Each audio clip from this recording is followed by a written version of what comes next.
Catherine, bonjour. Bonjour Jérémy. Merci de m'accueillir ici, mais si tu veux bien, on ne va pas dévoiler le nom tout de suite du lieu où nous sommes, parce qu'avant, je t'invite à partager avec nous l'itinéraire qui a été le tien depuis ton arrivée en Belgique, qui va d'ailleurs nous faire passer par la Flandre, par Bruxelles et la Wallonie. Ça te convient ? On termine ici en Wallonie. Parfait. C'est parfait. Merci. Allez, on y va.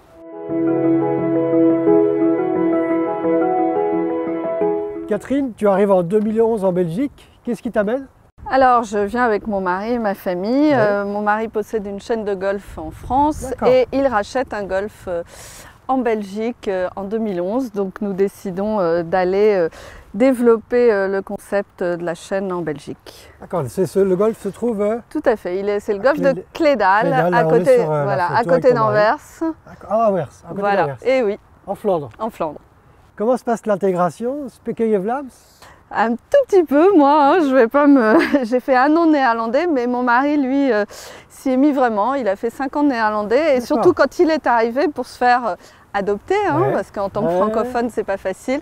Et bien tout de suite, face aux membres, il a dit quelques mots de néerlandais dans un accent, mais tout le monde a ri et voilà. L'intégration était faite. Et l'intégration était faite. L'intégration, cette volonté de s'intégrer justement, et puis l'expérience que vous aviez en Flandre, t'amène naturellement à t'impliquer dans l'accueil des Françaises de Belgique? Oui, en arrivant, je me suis tournée vers l'accueil, comme tout bon expatrié qui arrive.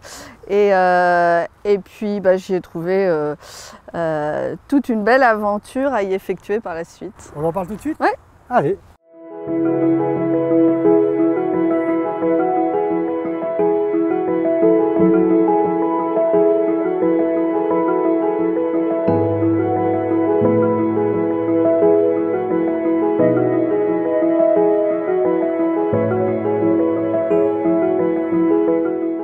Catherine, on va parler de l'accueil des Françaises à l'époque de Belgique. On te voit sur la photo que tu nous as apportée au 53 rue Marie-Lepage.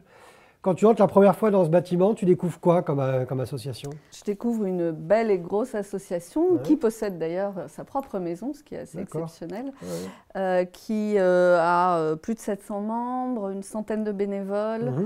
45-50 activités, donc une belle machine qui tourne déjà et qui est très ancienne. Ouais. Mais tu deviens rapidement la présidente de cet accueil? Oui, au bout de 2 ans, je deviens présidente de l'accueil.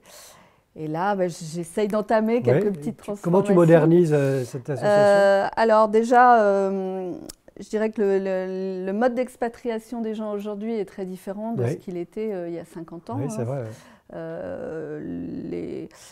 Les femmes qui arrivent, qui accompagnent leur mari, ou quelquefois les maris qui accompagnent leurs femmes, ça arrive aussi, ont des besoins tout à fait différents, des opportunités de travailler pendant 2-3 ans sur des sujets complètement différents, de créer sa petite boîte de coaching, de vendre du bio, enfin plein de choses très différentes de la femme qui arrive et qui va faire des activités. Et puis... D'accord. Et concrètement, l'accueil apportait quoi ces personnes?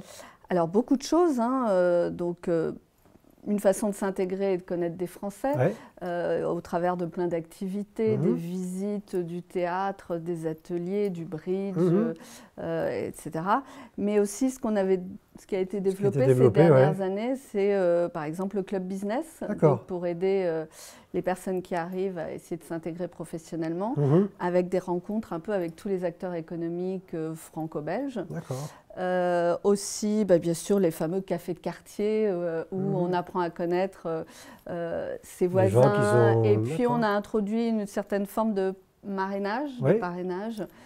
Quelqu'un qui arrive va avoir quelqu'un de dédié qui va s'occuper un petit peu plus. Donc, c'est à la fois le côté festif, mais le côté aussi économique, et le côté lien, réseau de Français sur la Belgique. C'est vraiment un réseau assez important sur Bruxelles et qui est reconnu aussi par les autorités françaises, par les réseaux de la Chambre de commerce, etc.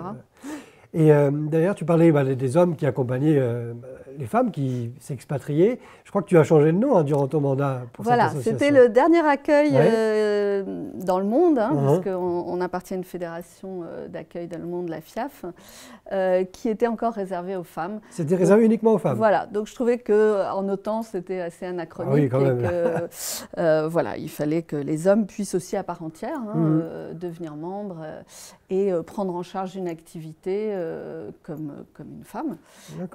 Voilà, ça a été un petit peu difficile parce que certaines personnes étaient très attachées, étaient anciennes et très attachées à ce petit cocon féminin, mais voilà, je crois. Mais les hommes ont pu rentrer dans l'accueil. Tout à fait. Et puis il fallait aussi, je crois, retrouver un sens de l'accueil dans cette association qui, comme je le disais, existait depuis longtemps, où des personnes étaient installées depuis 10 ans, 20 ans ici, puisqu'on est un pays francophone, quand ici on reste proche de la France. Donc on s'installe aussi en Belgique, on ne fait pas que passer. Donc on avait un petit peu oublié ce sens de l'accueil et d'intégrer les nouvelles personnes. Donc ça aussi, ça a été un point que j'ai voulu mettre en avant pendant ces quelques années. Excellent.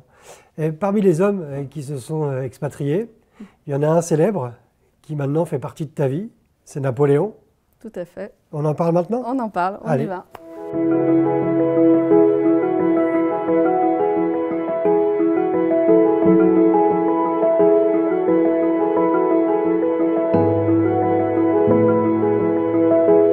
Catherine, nous nous trouvons au mémorial de la bataille de Waterloo de 1815, dont tu es la directrice.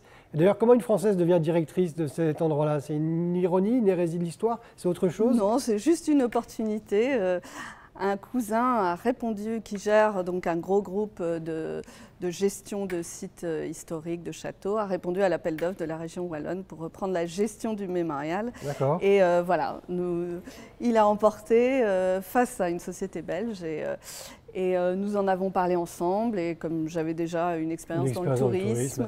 Et depuis que tu as la gestion de ce mémorial, qu'est-ce que tu apprends avec les autorités locales, les partenaires? Il y a des choses spécifiques que tu voudrais partager? Oui, donc c'est quand même un site emblématique, hein, le mémorial de la bataille et la butte du Lion, on ira, mais c'est 160 000 visiteurs par an, donc c'est un site important pour la région wallonne.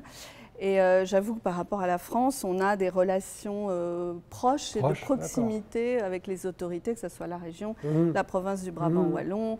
On se parle, on se tutoie. Enfin, c'est très, très facile d'avoir... Très productif, on voit que dans le travail, voilà, ça facilite les échanges. Tout à fait. Les décisions sont prises. Et ça, c'est appréciable. D'accord. Et là, on est devant cette magnifique maquette. On le voit d'ailleurs sur une des photos que tu nous as apportées le jour de l'inauguration. Cette maquette, elle vient d'où?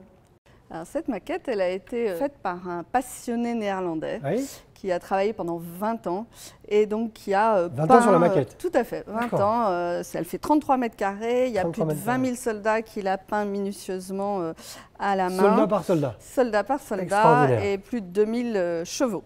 Waouh! Donc c'est assez impressionnant, et quand on l'a vu, on s'est dit que c'était l'endroit où la mettre dans cet énorme hall d'accueil. Elle est absolument et qu'elle avait magnifique. toute sa place ici. Elle a sa place ici.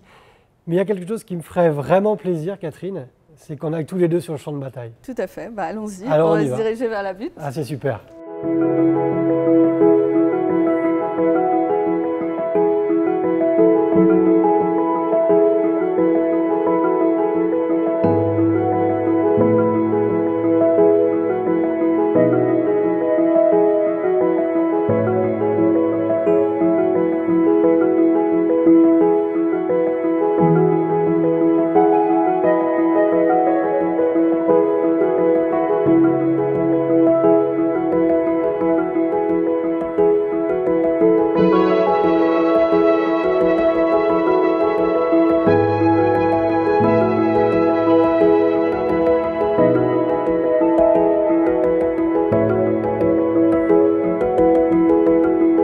Merci Catherine de nous donner l'occasion d'être sur la butte du Lion, cet endroit vraiment magnifique. Et l'un des moments forts de la vie du mémorial de la bataille de Waterloo de 1815, c'est le moment des reconstitutions. Oui. Et on voit sur une des photos que tu nous as apportées, là, tu es avec deux, comment on appelle les reconstitueurs. Reconstitueurs, d'accord.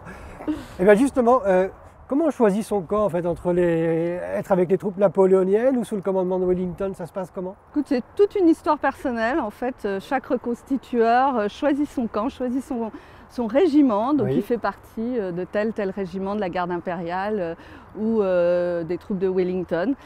Ils vivent ça en famille, ils parcourent les champs de bataille napoléoniens européens et ils viennent bivouaquer chaque année et chaque date, donc le 18 juin à Waterloo, avec tout leur régiment et ils vivent avec leur famille comme à l'époque. Ah, d'accord, extraordinaire. Ouais. Mais tu parles du 18 juin, j'espère que la prochaine reconstitution pourra avoir lieu cette année. On espère, oui. Maintenant qu'il y a une Française qui est directrice du mémorial de la bataille de Waterloo de 1815, cette année, tu fais gagner Napoléon ou pas? Eh non, malheureusement, il n'y a qu'un seul vainqueur et tu le sais. Bon, on aura tenté. On ne va pas réécrire l'histoire. On ne peut pas. En tout cas, merci beaucoup. On arrive à la fin de l'émission, Catherine. Merci pour ce voyage culturel, historique, personnel. On a commencé par le golf et j'ai envie de te poser une dernière question en utilisant un petit peu un terme technique de sport. Catherine, c'est quoi ton driver dans la vie? Écoute, mon driver, il a un petit peu évolué tout au long de ma vie et de ma carrière. Et je dirais que sur ces dernières années, ça a plutôt été l'entrepreneuriat, c'est-à-dire travailler pour des gens qu'on connaît, avec des gens qu'on connaît, pour des gens qu'on connaît, qu'on apprécie. Et je trouve que ça donne une puissance et une envie de réussir incomparable par rapport à une grosse entreprise. Donc je crois que ces dernières années, avec tout ce que j'ai fait, c'est vraiment ce qui me motive. Eh ben, merci beaucoup. C'est tout à fait la philosophie d'ailleurs de tantôt belge, tantôt français. C'est de s'inspirer du meilleur pour vivre pleinement. Voilà, et que ça soit en France ou en Belgique, pour des Français ou pour des Belges, c'est tout pareil. Merci beaucoup Catherine. Un bisou de loin.